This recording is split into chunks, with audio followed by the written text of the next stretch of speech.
वंदेयं श्रीगुरु श्रीयुतपदकमलं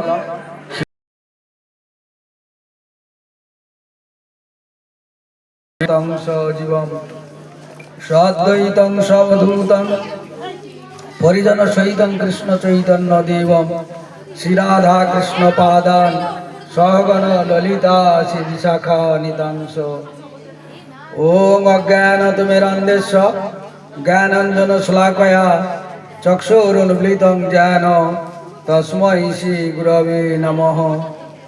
मखं करोति वाचालं पङ्गुलं वैदेगिरिं यत्कृपातमहं वन्दे श्रीगुरुदीनतारणम्। अनर्पितचरिं चिरात् करुणाय अवतीर्ण खलु समर्पयेतमुज्ज्वलरसां सभक्तिश्रियम्। हरिपुरट सुंदर दुति कदम्ब सन्दीपित सदा हृदय स्कंदरे सुरतव श्री सचिनंदन दिव्य वृंदारण्य कल्पद्रुमाधव श्रीमद रत्नागार सिंहासनस्थ श्रीशिल राधा शिल गोविंद देव पेष्टले विषेव्यमान स्मरामि सीमानरचरम्भि वंशीवट तटस्थित कर्षणैक वेणुशनैक गोपी गोपीनाथ श्रीहस्ति। हा कृष्ण करुणा सिंधु दीनबंधु जगतपते गोपेश गोपिका कांत राधा कांत नमस्तुते। तप्त कांचन गौरांगे राधे वृंदावनेश्वरी विश्वभानुसुते देवी तं नमामि हरिप्रिये। वृंदावै तुलसी देवै प्याय केशवस्य च विष्णु भक्ति पदे देवी सत्यवत्तये नमो नमो।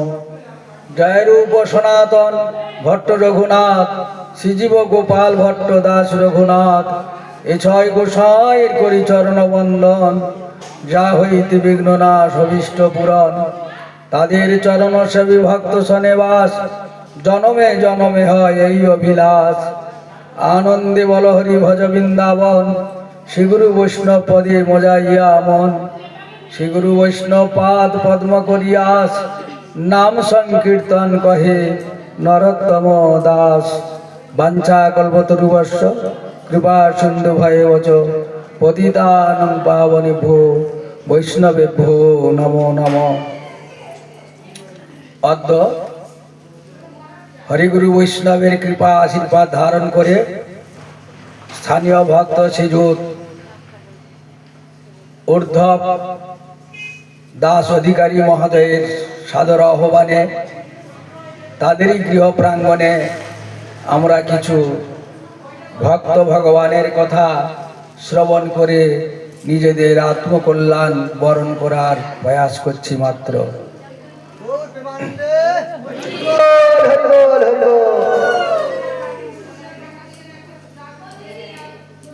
महाप्रभुर प्रिय भक्त शिल सनातन गोस्वामी पाद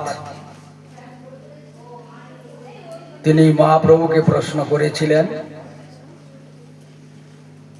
के आमी केन मरे जारे तापत्रय ताहा ना जानी आमी कइছে হৃদয়। सनातन गोस्वामी एत बड़ बांगलार हुसैन शाहर प्रधानमंत्री छिलेन তিনি কৌতূহল করে তিনি যদিও সব জানতেন তথাপিও শ্রীমান মহাপ্রভুর মুখ নিঃসৃত বাণী শ্রবণ করবার জন্য তিনি মহাপ্রভুকে প্রশ্ন করলেন কে আমি। মহাপ্রভু তদ উত্তরে বললেন জীবের স্বরূপ হয় নিত্য কৃষ্ণ দাস জীবের ততষ্ঠা শক্তি भेद अभेद प्रकाश।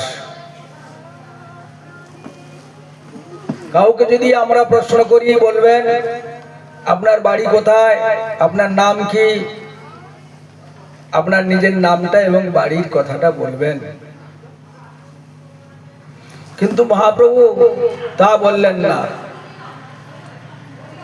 মহাপ্রভু বললেন যে জীব স্বরূপগত ভগবানের দাস কেন? মহাজনগণ শিল ভক্তিবিনোদ ঠাকুর বলছেন, হরিয়ে ভুলিয়া তোমারে সংসারে আসিয়া প্রে নানাবিধ ব্যথা, তোমার চরণে আসিয়াছি আমি বলিব দুঃখের কথা। আমি যখন মাতৃগর্ভে 10 মাস 10 দিন অবস্থান করছিলাম, তখন হেড মাথা ঊর্ধ্ব পদ করে নাড়ি ভুড়ি বেষ্টিত মলমূত্রের মাঝখানে আমরা সকল প্রত্যেক জীবী সেখানে ছিলাম। তার যে কষ্ট, তার যে দুঃখ, তার যে জ্বালা বা যন্ত্রণা, মা যখন লবণ টক ঝাল ইত্যাদি খেতে থাকে, তখন ওই নরম শরীরে লেগে দিয়ে বাচ্চাটি ছটফট করতে থাকে। মা মনে করে কি যে আমার বাচ্চাটি পেটে নড়ছে।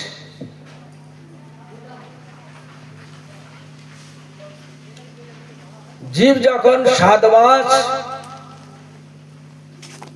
গর্ভেতে অবস্থান করে, তখন প্রত্যেক জীবের জ্ঞান উদয় হয়। তখন সে কষ্ট অনুভব করে। ভগবানের কাছে প্রার্থনা করেন, হে গোবিন্দ,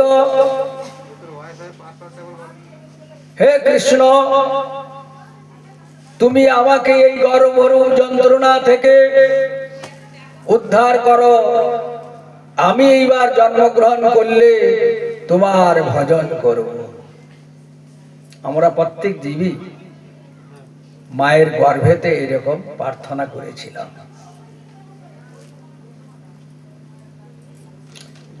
জন্ম হইল পরিমায়া জালে, না হইল জ্ঞান লব।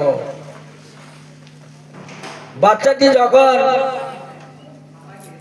ভূমিষ্ঠ হয়, তখন প্রত্যেক বাচ্চারই কেঁদে ফেলে। যখনই কাঁদলো, তখনই সে এই মায়া জালেতে ফেসে গেল। ভগবানের যে স্মরণ করে সে যে জন্মগ্রহণ করেছিল, কিন্তু তৎক্ষণাৎ সে ভুলে গেল। জনক জননী স্নেহেতে ভুলিয়া সংসার লাগিল ভালো। পিতা মাতার আদর যত্নতে, ভালোবাসাতে আমরা সকলেই আনন্দে মাতুহারা ছিলাম। আর কিছুদিনে জ্ঞান উপজিল, পাঠ পড়ি হরহ, বিদ্যার গৌরবে ভ্রমি দেশে দেশে, ধন উপার্জন করি, স্বজন পালন করি এক মনে, ভুলিনু তোমারে হরি।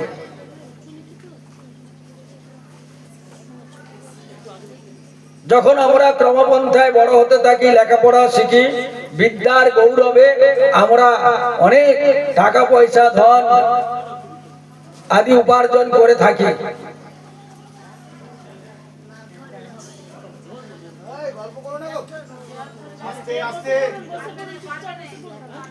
বার্ধক্যে এখন ভকতে বিনোদ, কাঁদিয়া কাতর অতি, না ভজিয়া তোরে দিন বৃথা গেল, এখনো কি হবে গতি।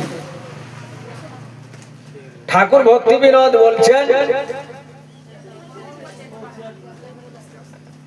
এই বার্ধক্যের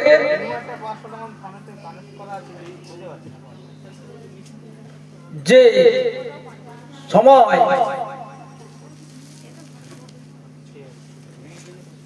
আমরা যখন যৌবন ছিল, তখন ঘর বাড়ি টাকা পয়সা ছেলে মেয়ে সমস্ত সকলের পিছনে আমরা বহু টাকা পয়সা খরচ করেছি। ছেলেদের জন্য বড় বড় বাড়িও বানিয়েছি,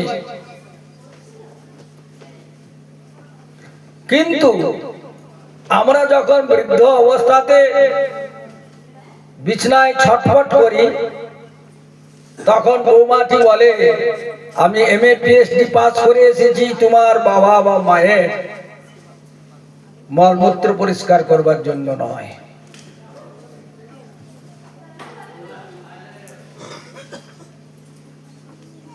ছেলে বলছে, আমি সকাল থেকে উঠে সন্ধ্যা পর্যন্ত চাকরিতে যাচ্ছি, আমার কি সম্ভব? আমিও করতে পারছি না, পারবো না।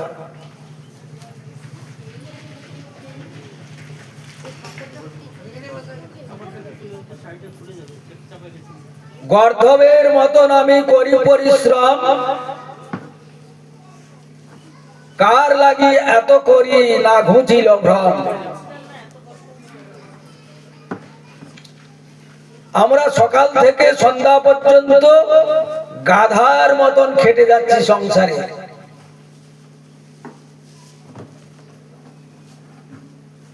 গাধার পিছনে অনেক ইট বালি বয়ে নিয়ে যায়, কিন্তু তাকে কি খেতে দেয়? দুটো ঘাস।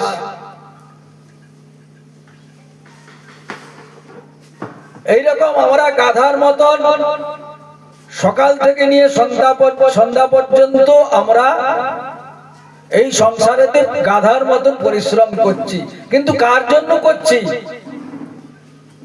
যে ছেলে, যে মেয়ে বা যে বৌমার জন্য আমি এত কিছু করলাম, সেই ছেলে বৌমা এখন বলছে আমি বৌমাকে দেখতে পারবো না।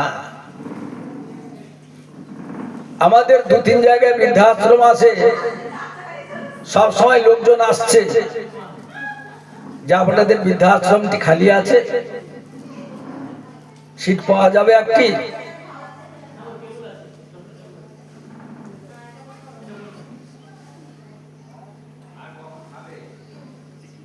আরে তোমাকে যে 10 মাস 10 দিন গর্ভে ধারণ করে লেখাপড়া শিখিয়ে গোমুখ কেড়ে যে তোমাকে এত বড় করলো, তোমার কর্তব্য বলে কিছু নেই?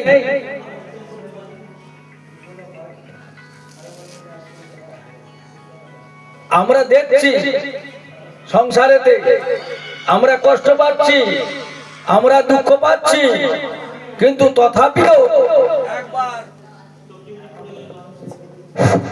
তথাপিও আমার একবার চেতনা হচ্ছে না যে আমি কার জন্য করছি।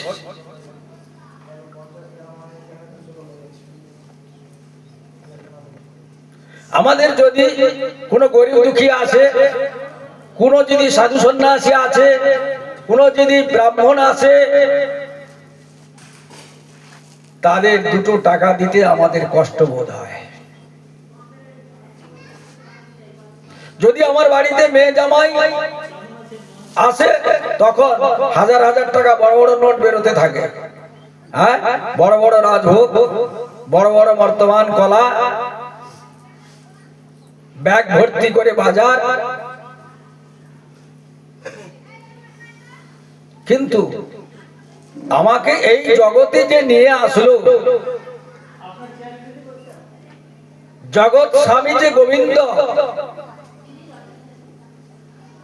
যাকে আমি 7 মাসে গর্ভবাসে আমি যাকে হাত জোড় করে প্রার্থনা করেছিলাম, হে ভগবান তুমি আমাকে এইবার পার করে দাও, এইবার দিলে আমি তোমার ভজন করব।